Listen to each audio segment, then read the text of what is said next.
देखिए, मैं इंटेलेक्चुअल आदमी, किताबें लिखता हूँ, मैं राहुल गांधी को सुनता हूँ तो मुझे कोई इंटेलेक्चुअल स्टिमुलेशन नहीं होता कि मुझे हाई आता है, वाओ क्या सुना। मतलब शशि थरूर से मैं एग्री नहीं करता हूँ, लेकिन आनंद आता है सुनने में। उन्होंने गवर्नमेंट में कुछ कराया, एजेंडा लेकर बैठ जाते हैं। उन्होंने गवर्नमेंट में कुछ कराया क्या? उन्होंने गवर्नमेंट में कुछ कराया क्या? नहीं, मैं देखिए तथ्य बता रहा हूँ, आप इसमें ओपिनियन बनाइए, मैं तथ्य बता रहा हूँ। बोल रहा है जो कॉन्डिसेंडिंग एटीट्यूड है ना राहुल गांधी को लेकर, यही बीजेपी के पतन का कारण बन रहा धीरे धीरे। नफरत की नजर से देखने की जो कोशिश है, ये दरअसल अंदर का एक इंफीरियरिटी कॉम्प्लेक्स है जो निकल नहीं जाते। आपके दुर्विचारों का जो है, एक मिनट रुकिए ना, बोलने दीजिए। अरे रुकिए ना, बोलने दीजिए। Only one. देखिए सर, अभी हम कुछ नहीं बता सकते हैं आपको, हम डिस्कशन में अभी हैं। आलोक जी, ये तो आप भी मानेंगे ना, जब प्रेस कॉन्फ्रेंस में राहुल गांधी माफी मांग सकते हैं कि हां, जाति पर, आरक्षण पर हमने यू टर्न लिया है, पहले हमारी गलती थी, तो ये तो आप भी मानेंगे कि पॉलिटिक्स राहुल की, कांग्रेस की बदली है? मैं कब हो गया ये? माफी तो कभी नहीं मांगी उन्होंने, नहीं मांगी है। प्रेस कॉन्फ्रेंस में राजनीतिक दल अपनी सोच को माफी मांगी है आलोक जी, फैक्ट है। नहीं, उन्होंने कहा कि माफ कर दीजिए हमें। अरे यही कहा था कि हमारी गलती है, हमने पहले ये नॉलेज में नहीं है, हमको पहले ये कोटा जो है, कोटा पिछड़ों के लिए महिला आरक्षण बिल में मांगना चाहिए था, ये उन्होंने कहा। आप शब्दों का चयन बड़े गंभीरता से करते हैं हमेशा। आज भी आपने बड़े गंभीरता से राहुल गांधी की इमेज को जिस तरह से डेंट पहुंचाने का प्रयास किया है, मैं उसको एक्सेप्ट नहीं करता हूं, लेकिन मैं बड़े शांति से आपसे बात करूंगा। मैं केवल ये कहना चाहूंगा कि उन्होंने माफी नहीं मांगी। उन्होंने कहा ठीक है, हमारे जो लाइन ऑफ एक्शन था उसमें हम बदलाव कर रहे हैं, वो गलती भी कह सकते हैं कि हाँ भी गलती हुई हमसे, उसको ठीक कर रहे हैं, लेकिन हम माफी मांगते हैं। कोई हमने पाप नहीं किया, क्या कोई गलती इस तरह से नहीं की कि हम माफी की तरफ जा रहे हैं। लेकिन ठीक है, मुझे लगता है राहुल गांधी जी हो चाहे कोई भी पार्टी हो, वो अपने यहाँ पर परिवर्तन लेकर आती है। लेकिन दुर्भाग्य है देश का, जो स्मृति ईरानी जी का अहंकार जनता ने तोड़ा, उसके बाद उनको समझ आई कि नहीं, राहुल गांधी जी जो हैं उनका व्यक्तित्व, उनकी कार्यशैली जो है ठीक है। मोदी जी का जिस दिन अहंकार टूट जाएगा उस दिन मोदी जी को भी समझ आ जाएगी। समझ तो आ गई है, वैसे वो डरे डरे से रहे। आजकल संसद में भी बड़ा कंधे झुके हुए हैं और झुककर चल रहे हैं। वो आजकल ज्यादा नजरें भी किसी से नहीं मिला रहे हैं। मोदी जी की तो खैर बात ही क्या है, महुआ मोइत्रा जब बोलने लगी तो मोदी जी पार्लियामेंट छोड़ के भाग गए। आज की डिबेट का मुद्दा ही मैंने राहुल गांधी रखा है, और आप 4-5 मिनट बोले, उसमें से 30 सेकंड राहुल गांधी पर बोले और 4.5 मिनट आप मोदी पर बोले। अरे राहुल पर मान लीजिए राहुल गांधी की छवि बदली है, मान लीजिए राहुल गांधी ने भारत जोड़ो यात्रा करके इतनी मेहनत की, आपको तो फुल टॉस दी है मैंने।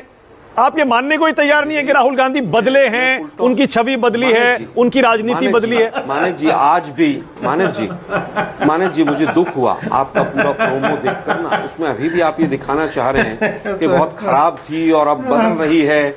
ऐसा मत कीजिए, पहले भी वो सीरियस थे, आज भी सीरियस है, मैं ये कह रहा हूं। और मैं बता रहा हूं कि मीडिया का और झूठ की मशीनरी, झूठ के प्रोपेगेंडा का कितना बड़ा रोल रहा है। मैंने राहुल गांधी पे ही पूरा बोला है, उनका पूरा मैंने बताया कि कौन कौन सी चीजें उन्होंने कब कब बोली हैं और क्या क्या उन्होंने कहा है।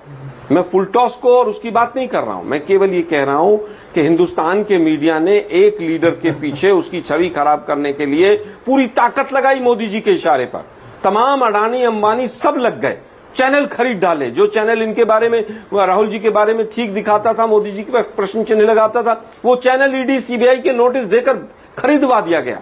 तो मैं ये कहना चाहता हूं सीधा सीधा कि राहुल गांधी जी पहले भी सीरियस थे, आज भी सीरियस हैं, और अब देश उनको पूरी तरह से आगे प्रधानमंत्री के रूप में भी लीडर ऑफ अपोजिशन बनने के बाद देखने लगा। सही बात है। और इतना लोडेड क्वेश्चन आपने कांग्रेस के प्रवक्ता से पूछ दिया कि राहुल गांधी की तारीफ में आप जो है बोलिए। अब वो बेचारे, आप ही ने गणना करके बताया कि 30 सेकंड आप राहुल जी पे बोले, 4.5 मिनट आप मोदी जी को कोस रहे हैं। तो आप इतना लोडेड प्रश्न यदि कांग्रेस के प्रवक्ता से पूछेंगे कि राहुल गांधी के तारीफ में 5 मिनट बोल दीजिए, वो बेचारे क्या बोल पाएंगे? 30 सेकंड भी नहीं बोल पा रहे हैं आलोक जी। तो आप इसी से समझ सकते हैं कि राहुल गांधी की शख्सियत क्या है। रही बात, आप यदि मोदी जी से कोई तुलना चाहते हैं तो मैं इतना ही कह सकता हूं कि एक तो जो है गरीब परिवार में पैदा हुआ, गरीब परिवार का बेटा है, और दूसरा जो है सोने की चम्मच का दूध पी के विरासत की राजनीति करने वाला बेटा है। एक मोदी जी है जो भारत को विश्व में जो है प्रतिष्ठापित कर रहे हैं। विश्व में सम्मान बढ़ा रहे हैं, और दूसरे राहुल गांधी हैं जो कि विश्व में जाकर विदेशी षड्यंत्रकारियों के साथ मिलकर भारत को कैसे अब आए dent करना मुद्दे है, पे, भारत को अब आए कैसे जो है मुद्दे पर। अस्थिर करना है, अरे मैंने ये भी काम करने में लगे हैं। मैंने आपको भी मैंने फुल टॉस दिया था। अरे मैं वही कह रहा हूं, रुकिए ना, मैंने आपको भी फुल टॉस दिया था, आप भी सिंगल लेने लगे, दौड़ के रन लेने लगे, मुझे लगा सीधा फुल टॉस पे 6 मारेंगे आप। अब आए मुद्दे पर कि राहुल गांधी देश को बर्बाद कर रहे हैं, जला रहे हैं, तोड़ रहे हैं, बांट रहे हैं। ये फंस गया सीएम, इसे पार्टी की मीटिंग समझ के फंस कि मुझे लगता है कि देश के प्रधानमंत्री से पहले आज तक इतना झूठा प्रधानमंत्री कोई नहीं आया, इतना विभाजनकारी और विभत्स प्रधानमंत्री कोई नहीं आया। जो प्रधानमंत्री लाल किले की प्राचीर से भी झूठ बोलता हो और 80-20 के नाम पर वोट मांगता हो, शमशान, कब्रिस्तान, ईद और दिवाली के नाम पर वोट मांगता हो, ये देश का दुर्भाग्य है कि इस तरह का देश को प्रधानमंत्री मिला। अब बात आती है कि राहुल गांधी जी के परिवार ने तो बलिदान दिया है, इनके यहां से तो चूहिया नहीं मरी। इनके यहां तो आरएसएस वाले मुखबरी करते पकड़े गए थे। खैर, उसका जिक्र क्या करना, जिस दिन गद्दारी की देश ने 70 साल तक इनको बाहर रखा, आज 70 साल के बाद इनको मौका मिला, तो ये मौका मिला तो उसके बाद भी फिर भी समाज को बांटने में, विद्वेष फैलाने में उसी काम पे लगे रहे। 8-8, 9-9 हजार करोड़ के जहाज में चलते हैं और गरीब का बेटा, अरे सैकड़ों अपने मित्रों को अरबपति बना दिया और गरीबों को गरीब बना दिया। उसका यही संकल्प था उनका, शायद उनका संकल्प केवल एक है कि मित्र प्रथम, मेरे मित्र जो हैं वो सबसे पहले, बाकी देश भाड़ में जाए। 2014 से पहले तो अब कंगना रनावत ओके, के शर्मा का जवाब, उसके बाद 3 मेहमान और हैं मेरे पास। के शर्मा, अब 2014 में जिसको उनको लगता हो, जिस सांसद से आजादी के शर्मा बोल रहे हैं, आलोक जी वो लोग के शर्मा बैठ गए। अब उनको बुद्धिहीन और मूर्ख क्यों ना कहा जाए। आई एम सॉरी बाबू। राहुल गांधी को आपको अब सीरियसली तो लेना पड़ेगा, और हर किसी को लेना पड़ेगा। स्मृति ईरानी ले रही हैं, कंगना रनौत ले रही हैं, बीजेपी ले रही, सब ले रहे हैं सीरियसली उनको। सही बात है। भारतीय जनता पार्टी के प्रवक्ता नहीं गंभीरता के साथ ले रहे हैं। स्मृति ईरानी जब अमेठी में हारी तब उन्होंने गंभीरता से लेना, और स्मृति ईरानी ने जो बात कही है उसको आपके चैनल पे चलाना चाहिए। उन्होंने कहा है कि जो लोग उनको बालक बुद्धि की बात करते हैं वो बचकाने जैसी बातें करते हैं। तो अब वो इंटरव्यू अपने आप में बहुत ही दिलचस्प है। वो इस बात को बताने की कोशिश कर रही है कि दरअसल भारतीय जनता पार्टी को राहुल गांधी को देखने का अपना तरीका बदलना पड़ेगा, और वो आज की जो राजनीति कर रहे हैं वो राजनीति भविष्य की राजनीति। ये स्मृति ईरानी ने बहुत स्पष्ट शब्दों में उसका निहितार्थ निकलकर सामने आता है। नहीं, क्या यह शब्दशः है क्या मालिक जी? मुझे थोड़ा सा क्लियरिटी चाहिए इस पर। आशुतोष जी अच्छे वो है, ये क्लियरिटी। ओके, मैं बता देता हूं। ओके, वो के एक सेकंड, वन सेकंड। वो जो इंटरव्यू है, सुनिए, वो जो इंटरव्यू है वो एक पॉडकास्ट है, वो किसी ने नहीं सुना, शायद वो भी रिलीज नहीं हुआ, लेकिन उसका एक टीजर आया है। मैंने सुना है। अच्छा, आपने पूरा सुना है आशुतोष? वो 24 घंटे चल चुका है, करीब 2.5 लाख से ज्यादा लोग उसको देख चुके हैं। मैंने पूरा इंटरव्यू देखा है और सुना। उसमें बहुत सारे सवालों के जवाब, जैसे वो कहते हैं कि भाई वो टी शर्ट पहन के क्यों आते हैं, वो कास्ट सेंसस के बारे में बात क्यों करते हैं, क्योंकि वो खास तबके को आकर्षित करने की कोशिश कर रहे हैं। अब उनके कहने का नेतार्थ ये कि अब उनको जो लोग बाल बुद्धि कहते हैं या जो लोग बचकाने की बात करते हैं, अब उनको दरअसल अपनी भाषा को बदलना चाहिए। ये उनके कहने का नेतार्थ है। और स्मृति ईरानी भारतीय जनता पार्टी के एक वरिष्ठ नेता है, जाहिर सी बात है अगर वो कह रही है तो उनकी बातों को गंभीरता देना चाहिए। बीजेपी ले ना ले एक अलग तरीके का।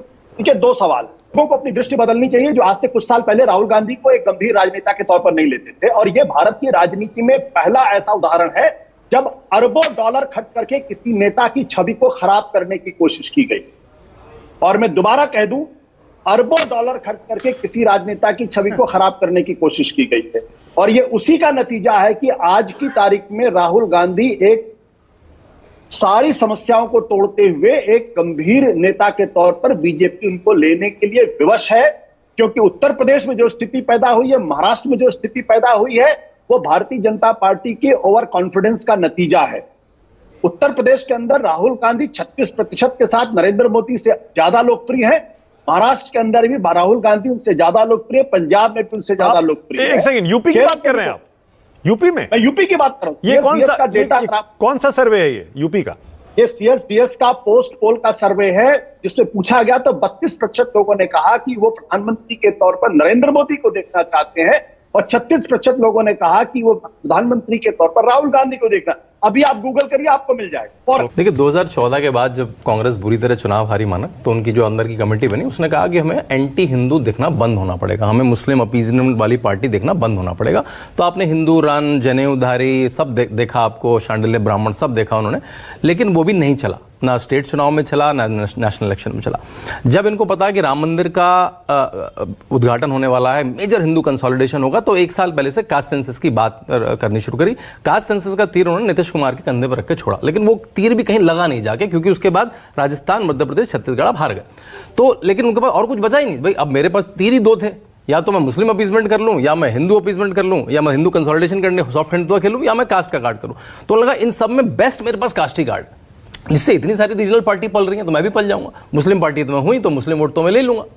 तो उन्होंने वो तार मारना शुरू करा। उनको भी, आपको पता है, हम कांग्रेस के लोगों से भी इंटरनली बात करते हुए कहते 50 आ जाएंगी, 60 आ जाएंगे, उनको लगा भाई 99 आ गई। तो अब लग रहा है कि जितना भी चला और तो मेरे पास कुछ है नहीं।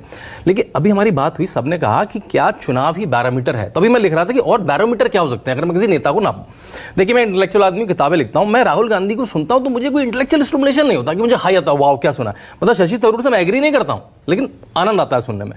चाहे नरेंद्र मोदी हो, अरुण जेटली को पहले सुनते थे, पीयूष गोयल को सुनते थे, तो भाई आधी बातें तो राहुल गांधी की गिबरिश होती है। तो क्या मुझे इंटेलेक्चुअल स्टिमुलेशन आता है एक इंटेलिजेंट व्यक्ति को सुनने में? नहीं आता। चलो ठीक है, वो वैसा व्यक्ति नहीं है, मैं वो जनता के व्यक्ति हैं। अब जनता के व्यक्ति हैं, वो SPG प्रोटेक्शन में पले बड़े हैं, महलों में पले बड़े हैं, उनकी कोई गलती नहीं है। अब उनके लिए जो पॉवर्टी है, जो गरीबी है, जो भारत का समाज है, वो ट्यूशन की क्लास है, वो कि भाई ट्यूशन दे देगा कोई उनको, भाई ये भारत ऐसा होता है, भारत में गरीबी ऐसी है। अब उसके ट्यूटर कौन है? जयराम रमेश। वो ट्यूटर भी उसी टाइप के हैं, विदेशी टाइप के, जयराम रमेश, सैम पिट्रोडा, मतलब। और उनके लिए हमने बार इतने मिनिमम कर लिए हैं कि 54 मतलब 54 साल की उम्र में वो सड़क पे निकलते हैं तो अरे सड़क पे निकल गया आदमी, सड़क पे निकल गया, भारत जोड़ो भारत जोड़ो, मतलब सड़क पे आ गया आदमी, देखो कितना चल रहा है भाई। ये तो मतलब एक बेयर मिनिमम, एक नेता को सड़क पे रहना, जनता के बीच रहना, ये तो लोग कर करके छोड़ दिया उन लोगों ने। अभी आ रहा है तो बेयर मिनिमम। अब मैं कहता हूँ चलो वो जनता के व्यक्ति नहीं है, अब वो पार्लियामेंटेरियन कैसे हैं? 14वीं, 15वीं, 16वीं, 17वीं लोकसभा, अब 17वीं आई है तो अब वो थोड़े एक्टिव हुए। 14वीं, 15वीं लोकसभा में उनकी अटेंडेंस होती थी अलग सत्र में, देखो 20%, 30%, 40%। उनके घर से मतलब साइकिल से जाओ तो 5-8 मिनट में पहुंच जाओगे। उसमें कितनी डिबेट, अगर नेशनल एवरेज है 60 का, वो डिबेट में 2, नेशनल एवरेज 300 क्वेश्चन का, उनके क्वेश्चन 0। प्राइवेट मेंबर बिल शायद उनको पता ही नहीं होता क्या है। तो मुझे वहां नहीं दिखा वो क्या विंग कर रहे हैं, झप्पी मार रहे हैं, वो फाड़ रहे हैं, ये देखा। अब आते हैं उन्होंने गवर्नमेंट में कुछ कराया, एजेंडा लेकर बैठ जाते हैं। उन्होंने गवर्नमेंट में कुछ कराया क्या? उन्होंने गवर्नमेंट में कुछ कराया क्या? नहीं, मैं देखिए तथ्य बता रहा हूं, आप इस पे ओपिनियन बनाइए, मैं तथ्य बता रहा हूं। देखिए मैं तथ्य बता रहा हूं, गवर्नमेंट में अब वो 2014 से बता रहे हैं आप उनको, आप कह रहे हो ट्विटर है, फलाना ट्विटर और मैंने जी चुपचाप। मैं आपको तथ्य बता रहा हूं, मैं आपको तथ्य बता रहा हूं, बता दीजिए काम क्यों किया। वन सेकंड आलोक जी, एक सेकंड आलोक जी, पॉइंट टेकन, एक सेकंड शांतो, आलोक जी वन सेकंड, आलोक जी रुकिए ना, एक मिनट, आलोक जी एक मिनट, एक सेकंड प्लीज, एक सेकंड रुकिए। वो शायद उनको नहीं, शायद उनकी आपत्ति सही है। अरे रुकिए ना आलोक जी, प्लीज एक मिनट रुकिए। अरे रुकिए ना, अरे रुकिए जी, एक रुकिए तो सही, मैं आप ही की बात कह रहा हूं, पॉइंट टेकन, सही कह रहे हैं आप। थोड़ी सी भाषा पर शांतनु काबू। रुकिए ना आलोक जी, प्लीज रुकिए ना। देखिए मेरा तथ्य कोई गलत हो तो बता दीजिए, मैं फैक्ट चेक मान रहा हूं। रुकिए ना एक मिनट, रुक जाइए, आपकी आपत्ति दर्ज करवा रहा हूं मैं, शांतनु को वही बात कह रहा हूं। सारा दिन रुक जाइए, बीजेपी के नेताओं थोड़ी भाषा पर मैंने पता नहीं क्या बोला, आप मुझे शब्द बता दीजिए। मेरा अगर तथ्य वो 2-3 शब्द है वो सही है, मैं आपको रोकना भी चाह रहा था। एक आपने कहा प्राइवेट मेंबर बिल नहीं पता होगा, दूसरा आपने कहा वो पल रहे हैं, दूसरा आपने कहा पल रहे हैं। रुक जाइए, थोड़ी भाषा पे काबू रखिए। चलिए अब आते हैं सरकार पे। उन्होंने सरकार में कुछ करा क्या भाई? 2004 से 14 तक अगर उनका कोई सलाहकार होता तो भैया आप रूरल डेवलपमेंट मिनिस्टर बन जाइए, आप एग्रीकल्चर मिनिस्टर बन जाइए, पंचायती महाराज, पूरे भारत की खाक मारी। हमने देखा है अभी बहुत नेता, जब आपको पता है कि वंशवाद से चलना है तो वंशवाद को ट्रेन तो करो। KTR बन गए, KCR के लड़के, और भी सारे पुत्र बन जाते हैं कुछ ना कुछ, है तो आप कम से कम अपनी ट्रेनिंग कर लीजिए। या आपके पास जो स्टेट है, आपके पास कर्नाटका है, आपके पास तेलंगाना, आपके हिमाचल, उसमें कुछ ऐसा फिनोमिनल कर दीजिए ना। देखा है आपने कुछ कर्नाटका में वही गड्ढे हो रखे हैं, बैंगलोर की उन्होंने हालत खराब कर दी, हैदराबाद की उन्होंने हालत खराब कर दी है, तो वहां पे वैसा कुछ कर दे। अब आता है इलेक्टोरल परफॉर्मेंस, जो बात हुई कि वो बैरोमीटर है क्या। जो बीजेपी का पिछले 3 बार का सबसे बेकार प्रदर्शन है 240, है ना, वो कांग्रेस जब 1984 में 400 से ज्यादा सीट लाई थी, आज तक नहीं ला पाई वो सीट। 1984 के बाद आज तक 240 कांग्रेस अपने आप नहीं ला पाई। ये 99 पे अटके, तभी हम इसको बहुत अच्छी इलेक्टोरल परफॉर्मेंस कह रहे हैं। आखिरी 2 पॉइंट बोलूंगा। अब एक और बैरोमीटर है कॉन्स्टिट्यूंसी में उन्होंने कुछ कर लिया, हम कहते हैं स्टार कॉन्स्टिट्यूंसी। मुलायम सिंह यादव ने भी अपनी कॉन्स्टिट्यूंसी स्टार कॉन्स्टिट्यूंसी कर लिया, चमका दी। अमेठी में उन्होंने क्या कर लिया, रायबरेली में क्या कर लिया, वायनाड में क्या कर लिया, नीलबंटी सन्नाटा। अरे आलोक जी रुकिए ना प्लीज, अरे आलोक जी आप आखिरी बात पे आता हूं, आखिरी बात पे आता हूं, आखिरी बैरोमीटर देखिए विचलित कितने हो रहे हैं, मेरा एक भी मैं बिल्कुल उठूंगा, मैं आखिरी बैरोमीटर। अब उनका विजन क्या है, उनका विजन सुनता हूं, है ना। विजन क्या है, कास्ट सेंसस। मतलब एक पढ़ा लिखा नेता जो कहा जाता है कैम्ब्रिज से पढ़ गया, उसके पास है कि कास्ट सेंसस करवा लो, मानव गुप्ता की कास्ट क्या है, मिस इंडिया की कास्ट क्या है, ये उसका बैरोमीटर है बस, इनहेरेंट टैक्स। मतलब मैं चंद्रबाबू नायडू को सुनता हूं, मुझे स्किल सेंसस सुनाई देता है। मैं अश्विनी वैष्णव को सुनता हूं तो मुझे सुनाई देता है सेमीकंडक्टर फैब्रिकेशन इंडिया में शुरू होगा। पीयूष गोयल को सुनता हूं तो ट्रेड एग्रीमेंट इंडिया में आएंगे। नरेंद्र मोदी को सुनता हूं तो टॉयलेट आएगी, गैस आएगी, 5 ट्रिलियन इकोनॉमी बनेगी। तो इस आदमी को किस बैरोमीटर में मुझे इंस्पायर करता, मुझे नहीं इंस्पायर करता। ठीक है, इलेक्टोरल विक्ट्री है, कांग्रेस बड़ी पार्टी है, उसको सीट 99 आ गई, ताली मारते रहेंगे। अब तू गया देख, तेरी औकात मैं दिखाता हूं तुझे, देख। जो कॉन्डिसेंडिंग एटीट्यूड है ना राहुल गांधी को लेकर, यही बीजेपी के पतन का कारण बन रहा धीरे धीरे। ये जो एक कॉन्डिसेंडिंग तरीके से, बड़ी नफरत की नजर से देखने की जो कोशिश है, ये दरअसल अंदर का एक इंफीरियरिटी कॉम्प्लेक्स है जो निकल नहीं जाते हैं। 40% अटेंडेंस उनकी, तो कॉन्डिसेंडिंग मैंने आपको डिस्टर्ब नहीं किया, मैंने डिस्टर्ब नहीं किया। ये जो मैंने कहा ना, ये कांग्रेस की पतन का कारण भी ये था कि कांग्रेस बीजेपी को बड़ा कॉन्डिसेंडिंग तरीके से देखती थी। अब ये भाई कॉन्डिसेंडिंग एटीट्यूड इधर भी आ गया है कि आप सामने वाले को निकृष्ट साबित करने की कोशिश करिए, वो कुछ भी नहीं। ये बहुत बड़े बड़े प्रोपेगेंडिस्ट जो हैं, ये सही है काम करते हैं और इनको करना भी चाहिए, बिकॉज क्योंकि ये प्रोपेगेंडा अच्छा है। सवाल क्या है, सवाल जब मैंने अटल बिहारी वाजपेयी के बारे में कहा तो मैंने अटल बिहारी वाजपेयी की शान में एक शब्द ऐसा नहीं बोला, क्योंकि मैं अटल बिहारी वाजपेयी का सम्मान करता हूं और मैं राहुल गांधी का भी सम्मान करता हूं, मैं नरेंद्र मोदी का भी सम्मान करता हूं, लेकिन मैं उन लोगों की निंदा करता हूं जो सामने वाले राजनेता को निकृष्ट और कॉन्डिसेंडिंग एटीट्यूड के साथ बात करते हैं। This is condemnable and this should be condemned. सत्ता में बैठे हुए लोग, सरकार, 3 बार की सरकार अगर किसी पत्रकार की आलोचना करती, बुराई करती, तो मैं इसको तमगे के तौर पर देता। मुझे तकलीफ तब होगी जब के शर्मा आपके दुर्विचारों का जो है। एक मिनट रुकिए ना, बोलने दीजिए प्लीज। अरे रुकिए ना, बोलने दीजिए। Only one. हाँ, के शर्मा का दिया गया एक एक शब्द मेरे लिए तमगा है, क्योंकि मैं सरकार की चाटुकार करने वाला पत्रकार नहीं हूं। मैं सेल्फी खोर पत्रकार नहीं हूं कि बड़े बड़े नेताओं मंत्रियों के साथ सेल्फी खिंचवाकर अपने फेसबुक को डालूं। जो डालते हैं मैं उनको पत्रकार नहीं मानता। पत्रकार वो जो सत्ता से लगातार टकराता है, सत्ता को लगातार आलोचना करता है, सत्ता की चाटुकारिता नहीं करता है। आपकी पत्रकारिता, मुझे ज्ञान मत सिखाइए। आप अपनी पत्रकारिता, मुझे आपकी पत्रकारिता के समय भी मैं वही था, मुझे गर्व पता है आपकी पत्रकारिता। अगर आप मेरी तारीफ करेंगे तो मुझे खुलवाएंगे तो टीवी में टिक नहीं पाएंगे। आप जैसे पत्रकारिता का ज्ञान दे दूंगा तो टिक नहीं पाएंगे टीवी में, भाग खड़े होंगे। आप जैसे प्रवक्ता जब मुझे गाली बता दूं तो भाग खड़े हो जाओगे आप। अरे रुकिए, आप आपस में क्यों लड़ रहे हैं? रुक जाइए एक सेकंड। एक दूसरे पर शर्मा जी, जब आप मुझे गाली देते हैं तो मुझे खुशी होती है। रावण को भी तमगा मिला। हाँ भाई, कैसी लगी आगे स्वाद?